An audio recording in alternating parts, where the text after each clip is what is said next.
Yo, what up, everyone? I love that. How's everybody doing out there? We are back once again.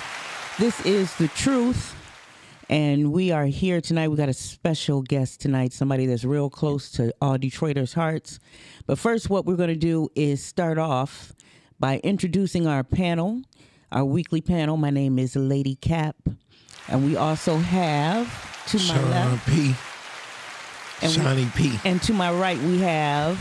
Yeah, me, Miles Dixon, Doc Chill. Okay. That's right. The bugger picker. No. We got to shout out G Raw. He couldn't make it in tonight. That's right. Allegedly. That's how you say allegedly. Right. So, how was your weekend, Cap? My weekend was nice and chill. It was chill. So I didn't do too much, Okay. which is a blessing when you can always rest. Yeah, I totally agree. And how was you all's gentlemen? Oh, I always work. I was out putting flyers out. It was 2 comedy shows past weekend. Both of them were sold out. One was at the Music Hall and one was at the Fox. Wow, right. that's dope. Yeah. Detroit be booming. Productive. Sean, when I called you about The Truth, what was one of the first things you thought about? Oh, I said it's dope. I said we need to give flowers to the people that's legends. And we need to tell our stories. That's one thing Detroit and a lot of the urban black people, we don't celebrate ourselves, and we need to. That's very true. Yeah. I think our special guest is on the phone. Caller, are you there? Man, I'm here. What's going on with you, man? Hey, I'm here with the truth, man. Well, let's give a proper introduction. Right. Go ahead. Okay, well, our guest tonight, everybody, is basically started off in the deepness of Detroit, and I'm just going to bring him out. His name is Duncan Hines. Yeah. DJ Duncan Hines. Let's hear it for DJ Duncan Hines. What up, though, Doug? How you feeling? He's like family. I'm on the phone with family right now, so it's really Right. cavalier. Yes, sir. Yes, said- sir. Thank you for having me. You using big ass words. You said cavalier. The first thing I thought about the damn car. Remember the Cavalier? You like Cavalier. In case y'all don't know, go ahead. What you say, Doc? No, I was just joking with you, saying that they ain't remake them Cavaliers, so you had to take it back on me, didn't you? Yeah, they took it way back on you. Hey, so That's right. Carrie, you want to start off? Yes. You know what? DJ Duncan, we're going to start off from the very beginning. And back in the beginning of your career, I know that the group came from Cooley High. Did you attend Cooley High too? How did you all meet? Yes, I did. Well, it's funny because a lot of people really didn't understand the story. We wasn't Detroit's most one in the beginning. In the beginning, we were this group called Death Drive, and I came from a DJ troupe that I started called Death Drive. It wasn't even a group; it was a DJ troupe where DJs got together. And, because, direct drive was the way you pronounced the actual turntable at the time, direct drive turntable. So I said, man, we're going to be Deaf Drive. And Deaf Drive, they create deafness. Deaf was the word back in the day. Yes, you know it what I'm was. saying? Yeah. So we created business cards. I always had the accolades of trying to create business around whatever it was that that we were doing at a very early age, coming straight from high school, DJ and party, and then of course I hooked up with L Double, which is Lee, Black Smoke in Detroit, and we grew up together, so we was on the same block, and as he started rapping, we was rapping together, he would rap and I would DJ, and he would freestyle. And we met Mossy. We met Mossy Ski. And when we met Mossy and Lee hit it off, and they created an ambience that was just supernatural between the two of them, chocolate and vanilla. You know what I'm saying? That's what I used to call them. Wow. You know? Yeah, man. And then I think, Mossy was very, very he was very, very, what's the word I want to say? He was very, very creative. He was very creative. Like he would have a lot of great ideas, and it just kind of collaborated with mine, and I just let him take the floor on the whole rap thing with Lee, and he was just very creative and had a lot of passion for putting things together, and that's how we created Detroit's Most Wanted. That's cool. Now, a couple weeks ago, I don't know if you put something up or if Nat Morris did. I think you probably did. Before Detroit's Most Wanted, you was in a singing group, or what, you had some kind of group before that? What was that? Before Detroit's Most Wanted in the Yeah. single group? No. That was his brother. Oh, Yeah. see, okay. Well, I don't know why you didn't say that. Go and give us a little Blake and tell Hines. us, yeah, okay. Tell us Little about Blake that. and Hines. Because I knew nothing about it. I had to screenshot it and send it to Right. Nat Morris, and I'm like, what is this? See? Right. Well, see, so my whole family we came from a whole music. My cousin is Jewel Silas. Right, I know he won Jewel, the- right. Yeah, that was my producer Jewel. for a while. Oh, really? Okay, yeah. So Jewel actually was like a Stevie Wonder of his, or Teddy Riley of his day. He played all instruments. Very, very talented individual, write and produce, and he just basically did his thing. But like I said, my whole family was all Jesse Johnson from the time is my cousin. So I mean, we Okay, all see, I didn't know I that. didn't know Wow. that Wow. yeah. So the Johnsons, my mom, that's my mom's maiden name. So but our whole family was embedded in the music, and with my brother, Dre left to go to L.A. Before I actually started Detroit's Most Wanted. Wow. Dre danced on the scene for many years, and he was in a lot of local group bands they created. Him and Billy Moss, actually. Billy Moss, a super producer that's out here in L.A. He basically, produced Ella Mae's platinum album. Oh, He was okay. in Detroit together. Yeah, they was in a band together, and Dre created something with Blake. Blake was in Detroit. I don't know if y'all remember Blake. Corey from, Blake. Yeah. Corey Blake, Corey the Blake. the filmmaker Yeah. or the video guy. Right. Right. I remember him. Okay. And actually, he produced He music. really talented too. He produced Yeah. music Yeah, before he's then. very talented. He was known as the Yeah. Detector. Wow. See, Right. didn't know that. Absolutely. Okay. He did Prince. Absolutely. He did Prince Vince record, right? Him Did he? I'm not sure if he did. with D.D. Right, he sure did. Okay. He sure See. did early. Wow. Yep. Right. He did a That's lot of right. music back But then. yeah, man, but like I said, Dre and Corey, they hooked up and they went to LA and they hooked up with Forrest Hamilton, and Forrest Hamilton basically, rest in peace to Forrest. But Forrest got them they deal with Russ Reagan over at Motown, and that's how they hit it from Detroit, and the rest is history. Wow. Yeah, so And Yeah, Dre was yeah. Andre Simone for a second, wasn't he, on the scene? Was that his name? well, Andre Simone was actually one of the Prince proteges. Okay. See, So he okay. just went by Andre Hines then. Andre Hines. Yeah, Okay. that's right. Okay, see, Yeah, we learned gotta it. get the You're facts you're right. We gotta 'cause get the facts straight. I'll be like, who is this? I'm like, wow, that's crazy. Yep. So, okay, Yep. tell us the first album that was released under Detroit's Most Wanted, Well, or the first or the first single, or however the order. We want to hear the order. All right, so the very first single we did, we had an opportunity to work in now this story is crazy.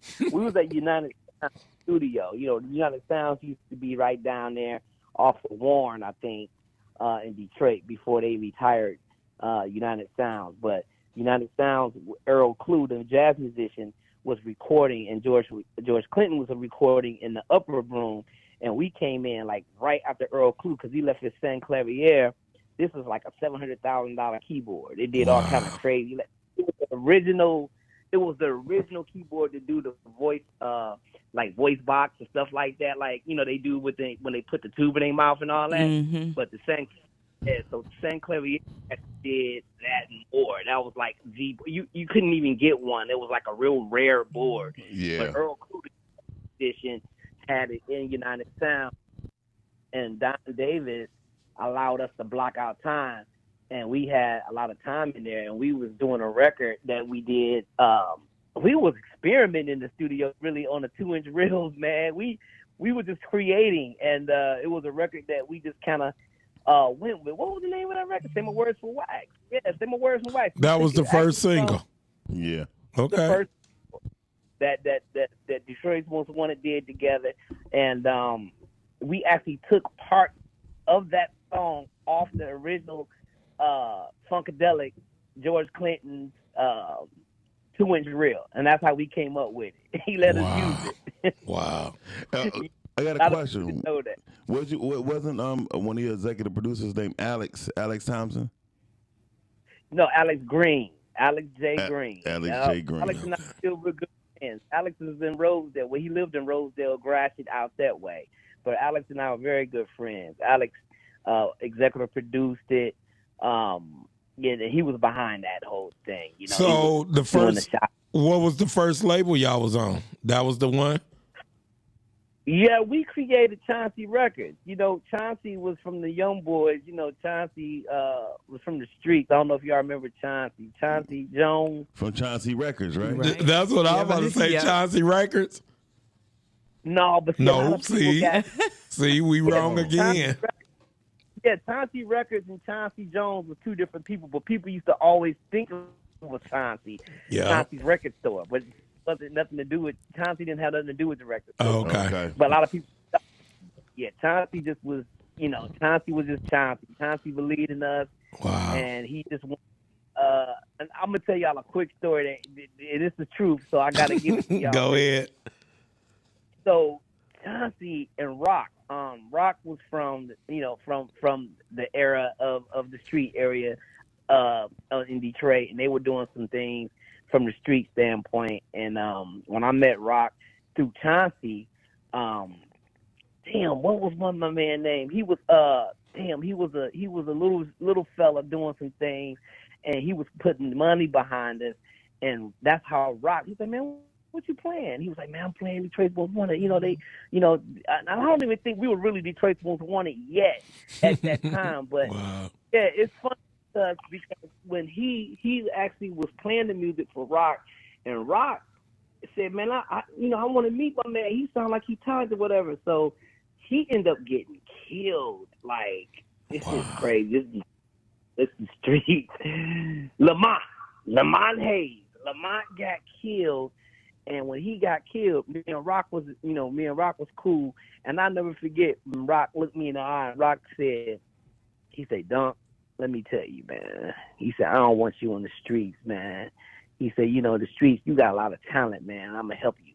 And I'm going to just tell y'all this the truth because, it's a lot of cats that will see you in the streets doing your thing. And they'll tell you got to get it like they get it. But these dudes didn't want me out there like that, man. And they went to the shoebox, boy. They went to the brown bag and they put it on me. They kept me out the street, and they made sure that I actually supposed to do. You know what I'm saying? And I mean, it's just I gotta give it. I give it. Corey, Corey and I, we still friends. Corey live in Atlanta. I just seen Corey in the D right now. So. But yeah, they we still did what we had to do, but they didn't. If it came through them, they would get mad when they knew you was dibbling and dabbling and doing stuff. Man, what the fuck is you can't do that, bro. Mm-hmm. Come on, man, I don't want you out here like this, man. And they stood by it. So I had made a post and put it out there not long ago, and I'll tell you I brought tears to Corey's eyes because people sometimes get they make it in life and they don't never go back and give it up to the ones that laid the foundation and wanted to see you do good. And I put a post out there without putting all the business out there, but I just said, these brothers wanted to see me do something with my life and didn't want me to get it out the mud like they got it out the mud. You feel me? Right. And that's good when they can recognize that potential like that and stand behind you and give you that support. So you always got to go back and give it up for that.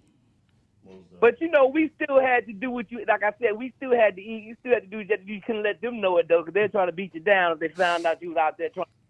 But you wasn't out there heavy, so.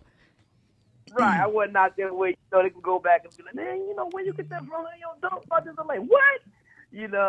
But that's the real. That's the truth right there. So I laid it right there on the line for y'all. But yeah, that's how it works. Same Word for Wax was the first single.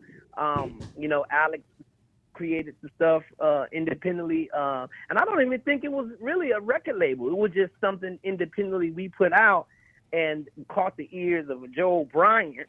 Right, that's what I was waiting on. That I thought, okay, go ahead, tell the story. Okay, let me tell you, I'm gotta give y'all some insight on that. So basically, it's crazy, y'all, because before that was a Puffy, there was a guy named Duncan Hines, and I started producing a lot of people in town. And I didn't realize I was producing records like I was producing with, I did Smiley, I did Jack Frost, I did it was just some of everybody. I just can't really name all the artists. We would get together and I would spin the records, and what worked, we'd go in the studio, we led, next thing you know, we was putting the records out independently. And it's crazy because we never really thought. And it was like, I don't know if y'all remember Nick Records. Yeah. Did records with them. I did records with other independent labels just because I loved music, man. And it wasn't like I was doing it because this is the business. This is just the way it's supposed to go. It was just because I hooked up with Mike Clark. I don't know if y'all know Mike Clark from Sound Clean. We know Mike Clark. There you go. The funky honky. Right. The funky honky. Man, listen, I hooked up West Chill. I mean, anybody who was doing music that was in the D, and I created a relationship with them. And man, we'd be in the studio, we'd create magic. And I just wish, looking back at now and how it was back then, man, we could have really just stayed to it and really laid the foundation in Detroit and stuck with it.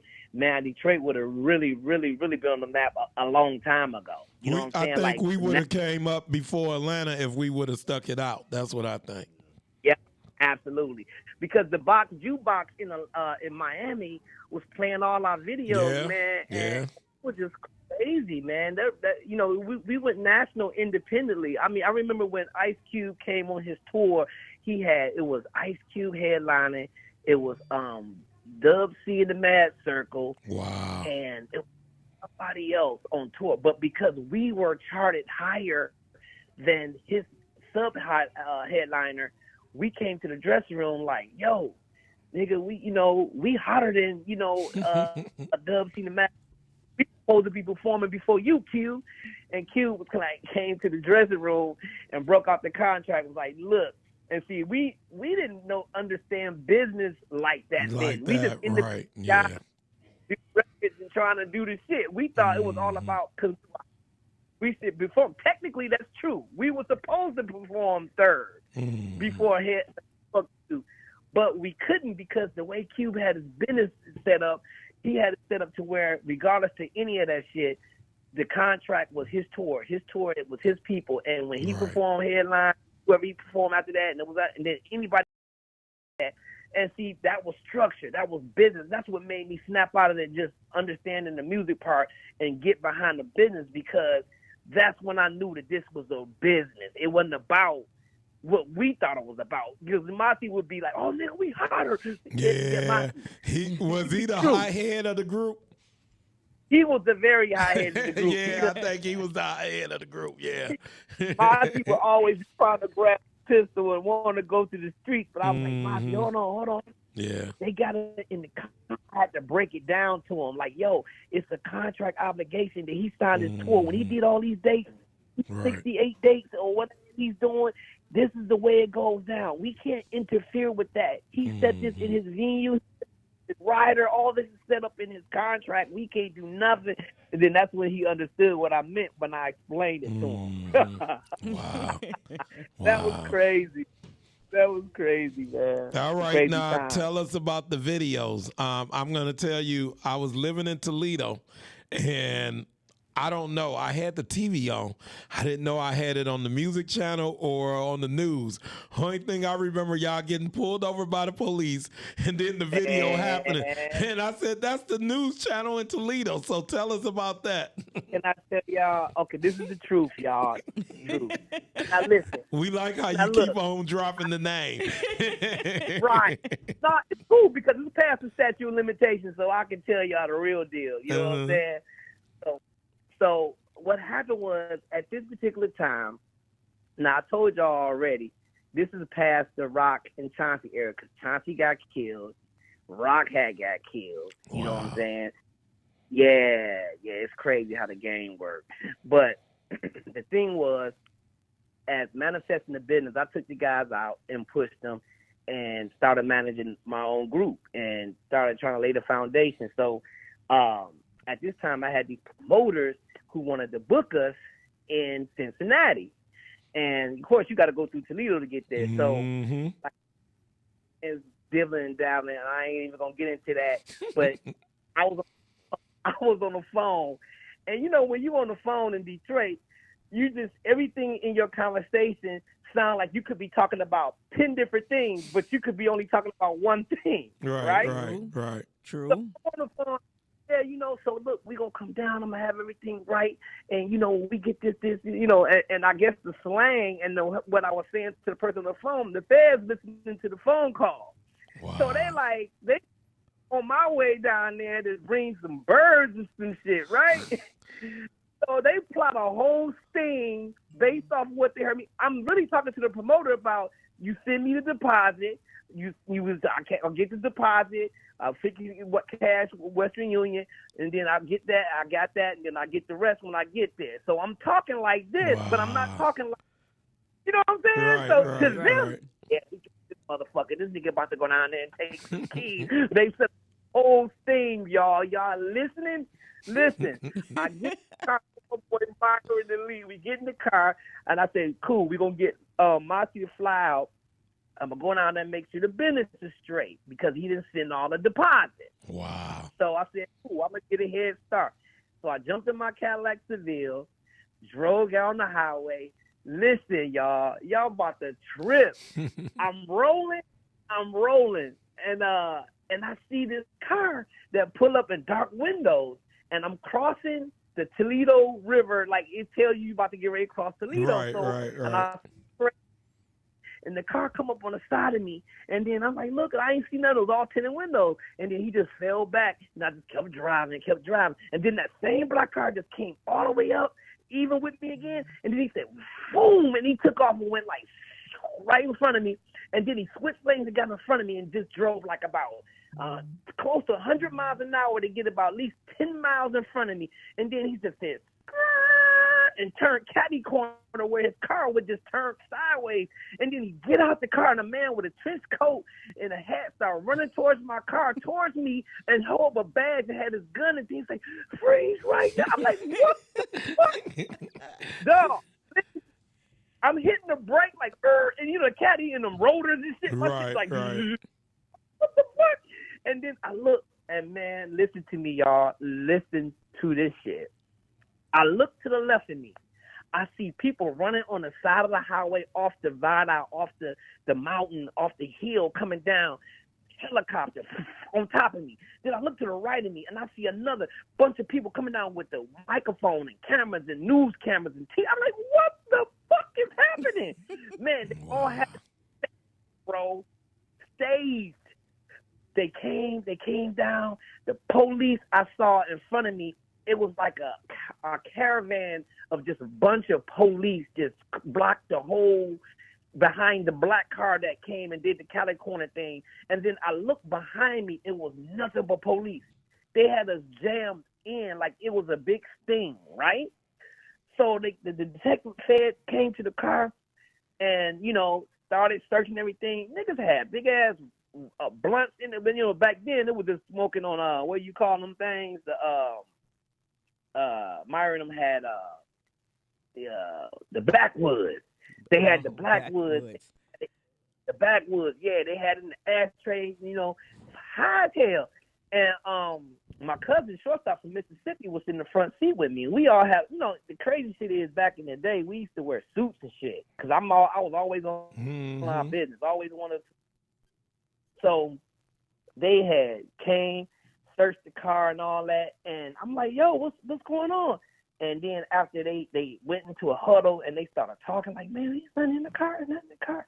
And then the detective FBI dude came back to the car. He said, hey, listen, clearly there was a mistake. Yes, Wow. I'm about to lose my job tonight. Wow. Yeah, but look, because I knew I was tied into shit and knew motherfuckers that did certain shit, I was just free, happy to be free. Because he said, listen, we made a big mistake. He said, all you have to do is sign this document, this affidavit, just to say you look. Even if you were speeding, going through where you're going, I said I was going to Cincinnati. We got a show and I'm signing. He said, yeah. Just sign this right here, and you would be free to go. You won't get stopped. Even if you were speeding, we know not to stop you. We won't stop you. Whatever.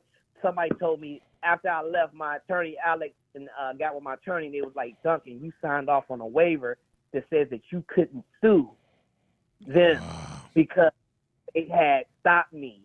And it's a good thing. I felt like I didn't sue them too because I was afraid that all the shit I was tied into, they might. Right. Wow. Right, that's fair. Wow. You know what I'm saying? But yeah. So that's really what happened, man. They said you free to go. Just even if you got caught speeding, we won't even stop you. Like we just made a mistake. You just signed this waiver. I signed that shit, scared, shaking like a motherfucker. Signed it. So how did the show turn out in Cincinnati? Well, look, this is what happened. We ended up setting the show for a different date. When I got there late. I met with the guys. They paid the deposit, and we set up the show. And when everybody was just like, yo, we saw y'all on the news. Like, people in different regions. That shit went, like, at home. People at home saw this shit. I was like, how do y'all? It was like, yo, this shit went national. Yeah. So it blew my mind. I didn't viral. know everybody knew it. Right. First It viral. went viral. Yep. Wow. It was like, no drugs, no money, no, they thought they was going to do a huge thing. And if they would have caught me with any of that they thought they had, shit, I'll probably just be getting right now. Yeah. So DJ Duncan Hines was the first person to go viral in hip hop, y'all. First viral. Yeah. Right. I do have a question for you, Duncan. You see, by your family, by your family being so creative and instrumental in music, what was the creative? I understand y'all had creative differences as well. Yeah. Oh yeah. Most definitely. So what's the question? What was the creative differences? What were some of the biggest arguments?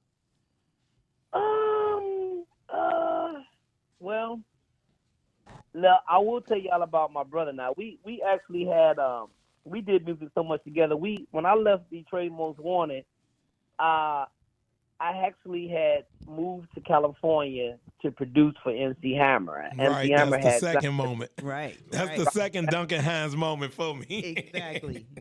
Yeah. So Hammer signed us to a production agreement, my brother and I, the Hines brothers, and we ended up producing. We'll talk about that, but did some records with Hammer. Deion Sanders, Ralph Trans, man. I mean, I did a lot of stuff.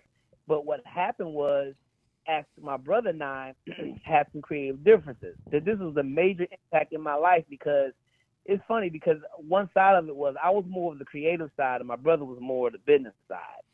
Okay, and, something like Jimmy Jam and Terry Lewis. Absolutely, Right. Absolutely, and only because my brother. That was just his thing. I was into just trying to, do the music and always make sure that part was right. And he was a creative person too, but it was just, he used to always be like, Dunk, I need you to get on your business. I need you to get on your business. So this, you got to get in these contracts. And not that I just was ignorant to it. I just didn't, that wasn't my lane. My lane was just trying to put the samples, scratching and producing. And, I was just passionate about the creative side. So my brother, they say sometimes the closest people to you know how to talk crazy to you and make you, get all delirious. And he knew how to push my buttons. So, it got to a point to where it made me better. He pushed me. He's decided to just kind of fall back from doing a lot of the business for me because he felt that, either I make a decision, learn the business all the way and get into the contract, and then we started clashing. So we started doing stuff like on a whole nother level with like Jim Ferrati and Brett Michaels from Poison. It was different genders of music and artists, and he just wasn't going to do it for me. And he pushed me out there on, what you call that when you on a jumping board, and either you're going to swim or you're going to drown. So right. he put me in to where I had to make some decisions, and creatively, outside of the decision making and the creativity, his wife at the time had became a third partner to what we're doing, and they would sometimes make decisions because they are together, and it's supposed to be 33 and a third all the way, him, her, and I, right?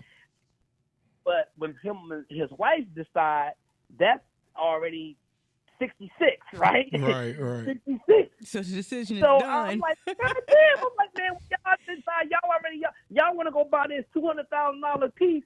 I don't want to be, paying American Express back at the end of the month. My part, which is close to a $50,000-$60,000. I think we should wait. No, Right. we go. And they would get it, and then they would force me to pay large sums of money on shit that as a partner, I felt I didn't want to pay for. You sound right? like Rockefeller with Jay-Z, Dame, and Big. Brother, mother, dog, cat, it all the same. If you got to make a decision, and I end up pulling out, because I felt like it was lump-sided, and it got in our creative differences. It got in the business, and and actually breaking away. That really was the best thing for me because I grew. I really grew individually, and had to make certain moves. And it hurt it because it was like I feel it could have been like a crutch too because it was my brother, and I knew my brother always had. I felt he always had, but I had to be able to step out on faith and understand that, from doing business, it's not going to always be the way I'm not going to feel always that his decision is the best decision. You got to be able to know what you know and grow from it. So, yeah, I would say that was my biggest, there was always disagreements along other people you would work with. But when it came to that part of it, that would be my biggest. Creatively came to final decisions in business as well as doing productions and stuff like that with my brother. Okay, Duncan Hines, I know it's getting late before we wind down and everything. I always do this for the last couple of people that's been on the show. Top 5 rappers of all time. The top 5 rappers of all time? Yes, sir. Your top 5 rappers of all time. Top 5 rappers of all time. I would say I gotta give Biggie his. Pac is gonna be in there. I like. Well, the reason. Can I justify my 5 picks, or you don't care about that? I couldn't hear you. What'd you say? I said, can I justify my 5 picks? You don't care about that. Justify. Oh, I'm about to, what kind of word is he using?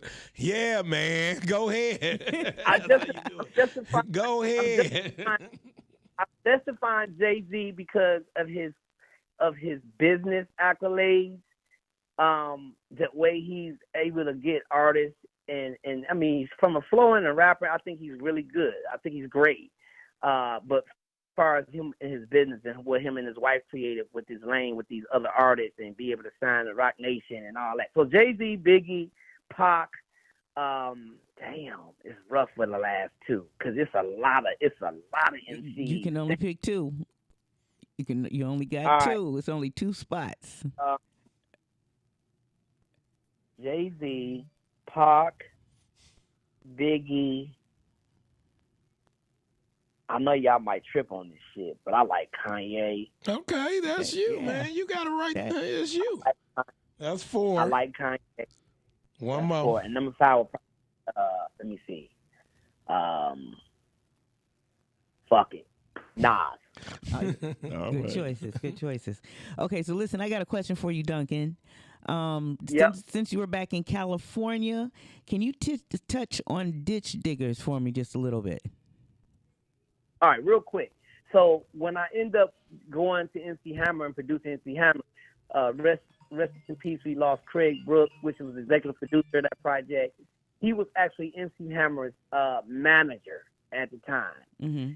They started with Entertainment. Roadwood Entertainment was a subsidiary of Capitol. Basically, Giant was supposed to pick up the actual label when Hammer did his deal with Pumps to the Bump. Mm-hmm. Hammer took the whole concept from what I did with Ditch Diggers and did Pumps in the Bump and let me produce the record with G-Bomb. So it's crazy, y'all. The story is crazy. It's like the Ditch Digger record, that's what Pumps in the Bump came from. Because Hammer stole the whole... See, Hammer would sign people and put them underneath in his production camp, and when it was time for those artists to come out, Hammer would bench them, would put them on a... what we say back in the day, what record labels would put you on the shelf. Yeah, shelf that was Hammer was known for doing that. Yeah. So Hammer did that, and we were at the Jack the Rapper when Craig took us to the Jack the Rapper. Everybody saw it and thought it was like the hottest shit. So it was like, every time you saw something presented at the Jack the Rapper, that next year that be the shit to blow up because that's what they So Hammer saw that, and not only he stole the concept, but he took all the girls that I used from the casting agency and then some and shot Pumps to the Bump. Wow. Yeah. Now, one thing with Hammer for putting the artists on shelves, remember Too Big MC left because he come on, right. And I told Too Big, I would have stayed, Too Big, I would have stayed. He said, man, I ain't got time. Yeah, that was a good story, Too Big MC, wow. Okay, so you did the top 5 rappers. Now you got to do the top 5 producers, not including yourself. Okay. What do you say? Okay. Even though you was before Puffy. That's how you do it. Exactly. Right. Exactly. We giving you your flowers, right. No, I appreciate it. No, I'm going to say Dr. Dre. Okay. Timberland. Okay. Dr. Dre, Timberland, my top 5. Jimmy Jam and Terry Lewis. Okay, that's 2. No, I'm just messing with you. I'm messing with you. Yeah, because you gotta create. Yeah, you gotta let that be a team. It's a team. I'm just messing with you. Go ahead. Jimmy Jam, Terry Lewis, right. Timberland, Dr. Dre. Right. 2 more. I would say producer. Babyface. Okay. Yeah, that's a good one. I got one more. Teddy Riley. Okay. All right.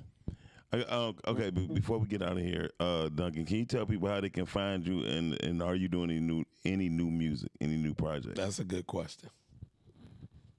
Right now, creatively, I'm not producing anything that's coming out real soon, but I am connected with a lot of music that I'm actually attached to on HB Music Digital. Y'all can follow me on Instagram, HB Music Digital.